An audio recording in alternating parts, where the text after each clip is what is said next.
No, morjesta. Täällähän olisi tilanne nyt tämmönen.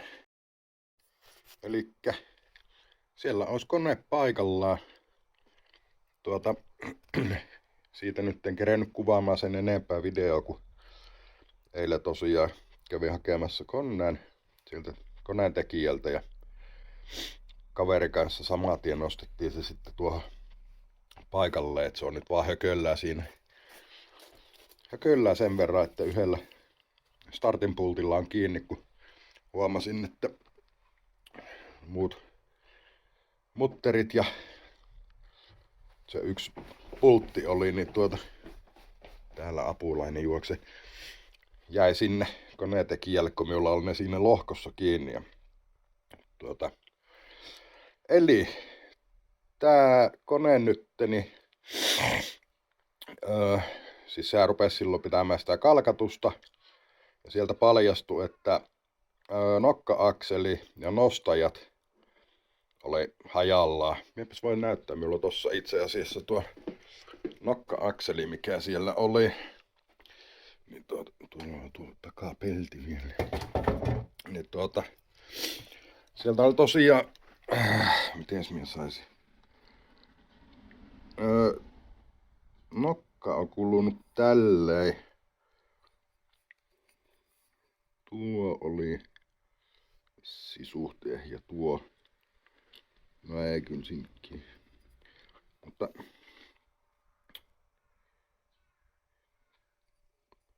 tälleen näin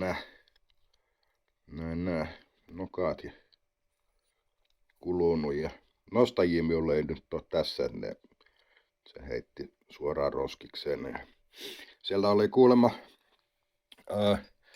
edellinen koneentekijä, niin oli kasannut käytetyillä nostajilla.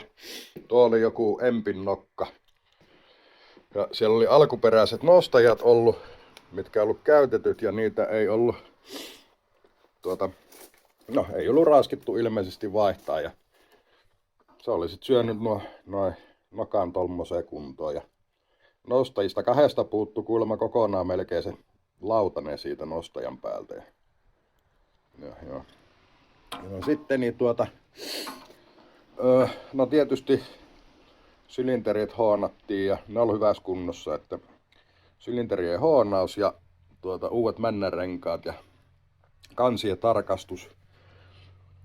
Ja siellä oli ohjurit edellisen remontin yhteydessä vaihdettu, että niitä ei tarvinnut sen enempää, että tarkastus vaan ja putsaus. Ja no sitten on tuo lohko, se meni nyt niin uusiksi, eli tuli koneistettu lohko siihen niin, että se oli tarkoitus alunperin kasata vielä sillä vanhalla lohkolla ja se muuten oli ihan ok se lohko, mutta niin, sitten joku jossain vaiheessa, kun on sen tehnyt sen koneen, niin epäili tää kone, mikä tämän koneen nyt teki, että niin se on purkuvaiheessa, onko ollut sitten lohkopuolikkaat niin sen verran jumissa, niin sinne on lyöty öljypumpu kohdalle sinne saumaa jotain kiilaa. Niin minä ihmettelinkin sitä, kun se oli turattu jollain silikoonilla se sauma siitä, niin, ja se pikkuset tihuttikin sieltä öljyä. Niin se on nyt se kerkesi tämän koneen jo kasaamaan ja nokkaa sisään ajamaan, tai sisään ajokin nokan. Ja niin se rupesi sitten vuotamaan sieltä ihan solkenaa öljyä ja se sitten purki sen uudestaan. Ja sieltä sitten tosiaan paljastui se, että se ei nyt ollut sitten ilmeisesti kasausvaiheessa siihen sattunut silmääseen ja niin sitten se soitteli, että hänellä olisi tuossa yksi samanlainen AB-lohko niin kuin oli se toinenkin edellinenkin, että niin olisi koneistettu lohko, että sama ylikokoa porattu mikä oli se minunkin ja vanha lohko ja se sitten laitetaanko tuo lohko sitten, uusi lohko siihen, tai uusi, mutta tuo noin. Ja sanoin, että laita vaan, että eipähän sitten ainakaan vuotelle öljyä sen takia. Ja se teki sitten ton nyt tähän nää lohkoa. Se oli tosiaan laakerin linja siitä koneistettu ja muutenkin tarkastettu. Ja uudet laakerit tietysti kaikki, runkolaakerit ja kiertokangen laakerit ja helotettu sitten kiertokangen yläpäät. Ja se ajoi sitten penkissä tänne säätöihin nyt ja ei siinäkään sen ihmeempää.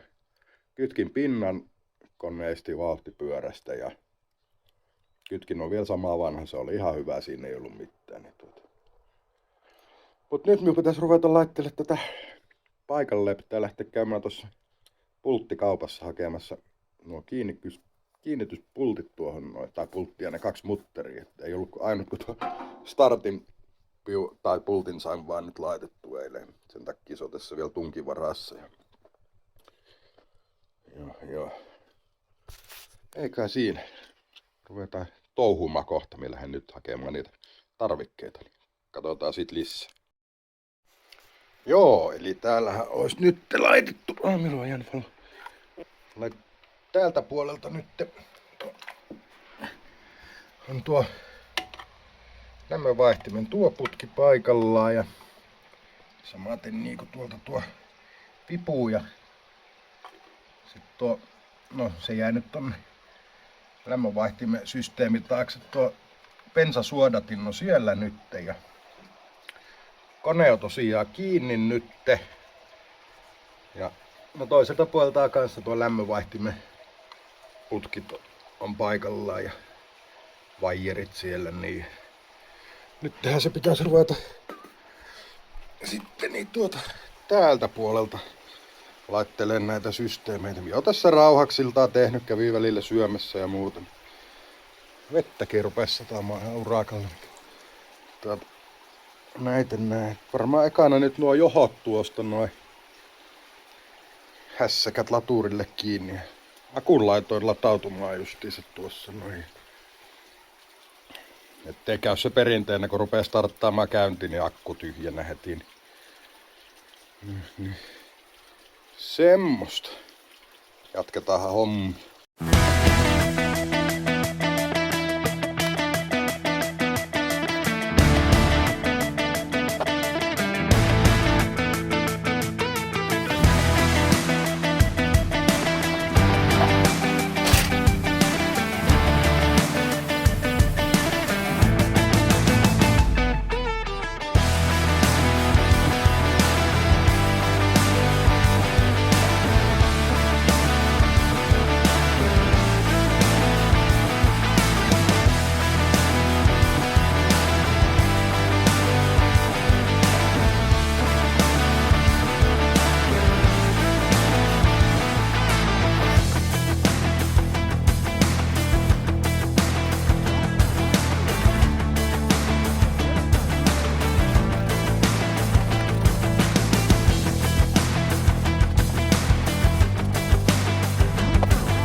Tadaa.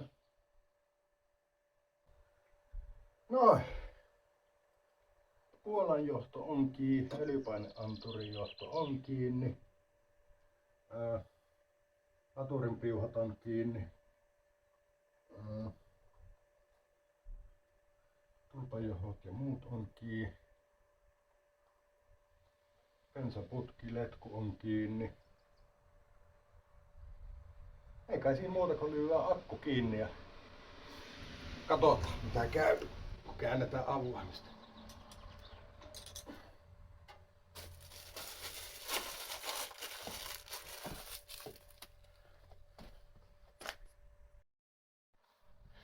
Joo, nyt olisi akku kiinni. Kokeillahan pyörää.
Sehän lähti käyntiin.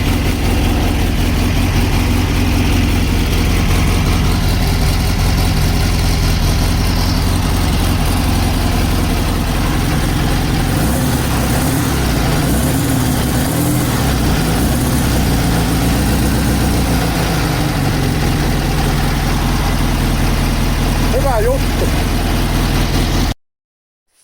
No joo, nythän se on. Käytin lämpimäksi ja ei kai siinä muuta kuin konepeltiä paikalleen ja pyörät paikalleen ja pukelta alas. Ja katsastus tosiaan kerkesi mennä umpeen nyt tässä välissä, kun oli tää konerojekti, niin pitää varailla katsastusaika ja lähteä käymään konttorilla sen kanssa. Mut semmoista. Pitää jossain vaiheessa vielä, tai kunhan nyt varaa se katsastusajan, niin siinähän sitä tulee koeajoa samalla sitten, kun ajailee konttorilla. Mutta niin, ei kai siinä. Palataan taas seuraavissa jaksoissa ja videossa. Hei!